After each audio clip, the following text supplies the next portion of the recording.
Глава Дигори и его дядя. Случилось так неожиданно и так походило на страшный сон, что Дигори вскрикнул.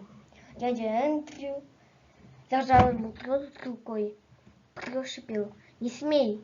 и прибавил помягче: «Не шуми, твоя мама услышит, зачем ее пугать?» Дигори говорил потом, что его просто затошнило от такой подлой уловки. Но, конечно, кричать он больше не стал. «То-то», — сказал дядя, — «ничего не поделаешь, каждый бы удивился. Я и сам удивился вчера, когда исчезла свинка». «Это вы кричали?» — спросил Дигори. «Ах, ты слышал, ты за мной следил? Ты что, следил за мной?» «Нет», — сердито сказал Дигори. «Вы объясните, что спали?» «Поздравь меня, мой мальчик», — сказал дядя Эндрю, потирая руки. «Опыт удался, девочка исчезла, сгинула. В этом мире ее нет». «Что вы с ней сделали?» «Послал в другое место». «Не понимаю», — сказал Дигори. Дядя Эндрю опустился в кресло и сказал: «Что ж, тебе объясню. Ты слышал когда о мисс Лё Фэй?» «Она наша двоюродная бабушка», — припомнил Дигори. «Не совсем», — сказал дядя Эндрю. «Она моя крестная. Вон ее портрет. Смотри». Дигори посмотрел и увидел на выцветшей фотографии старую даму в чепце. Теперь он вспомнил, что такой же портрет видел еще дома в комоде, и спросил маму: «Кто это?» И мама почему-то замялась. Лицо было неприятное. Но кто его знает на этих старинных фотографиях? Кажется, она была не совсем хорошая, спросил он. «Ну, — отвечает дядя Эндрю, — это зависит от того, что называть хорошим, люди узкий, мой друг. До странности у него бывали чудеса, иначе ее не поместили бы в сумасшедший дом. Нет.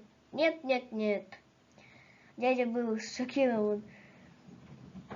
«Ничего подобного. В тюрьму?»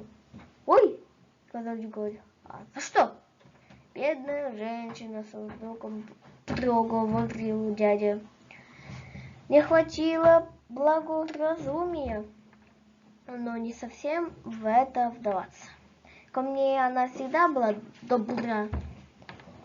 «Да, при чем тут это?» — вскричал Дигори.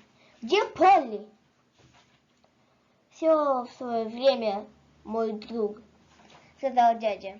«Мисс Фэй выпустили, и после этого она почти никого не хотела видеть. Я был из тех немногих, кого она еще принимала. Видишь ли, ее стали раздражать ординарные, скучные люди. Собственно, они раздражают и меня. Кроме того, у нас с ней были общие интересы. За несколько дней до смерти она велела мне открыть тайничок в ее шкафу, принести ей маленькую шкатулку. Как только я эту шкатулку тронул, я почувствовал, просто пальцами, что в моих руках огромная тайна. Когда я принес, она мне отдала ее и приказала не открывать, сжечь сразу после ее смерти с определенными церемониями. Конечно, я этого не сделал. «И очень плохо», — сказал Дигори. Плохо? Удивился дядя. Понимаю, по-твоему, надо выполнять обещания. Резонно. Вот ты и выполняй.